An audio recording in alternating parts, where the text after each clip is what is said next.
Shalom. In essence, peace, tranquility, wholeness, completeness, prosperity, welfare. From outward circumstances? Certainly not. Israel has rarely experienced outward peace. Instead, this is an inward reality brought by the presence of God, regardless of outward circumstances. When God began hinting that I was to paint his name Sar Shalom, or Prince of Peace, a storm-ridden sea was definitely not my first choice.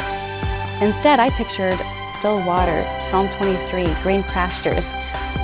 But as the world has recently been sent into pandemic and fear, I couldn't shake this scene of Jesus on the raging seas.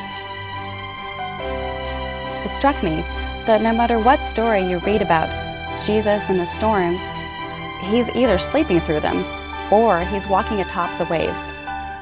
Either way, these testimonies offer the most commanding testimony of peace that I could think of. And this was not your typical storm, as you might imagine. Matthew described it as a seismos, and he's only used these words 2 other times in the Gospels, once to describe the earthquake that happened when Jesus was crucified.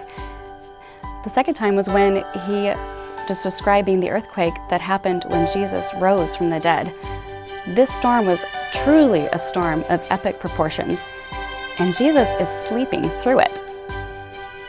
I'm sure when Isaiah prophesied the coming of a child who would be their Prince of Peace, this was not the scene he would have predicted either.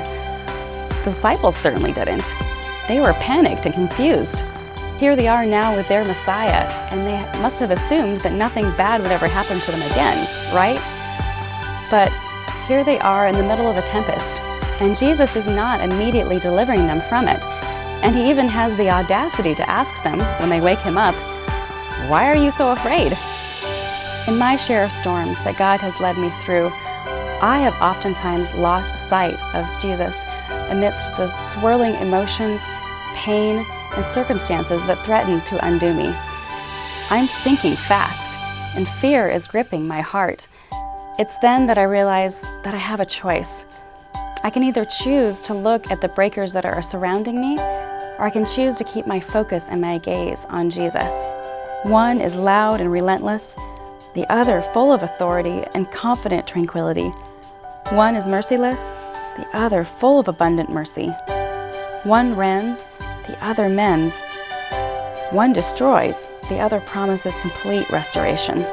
Will you join me in fixing your gaze on the one who reigns victorious over every circumstance we face?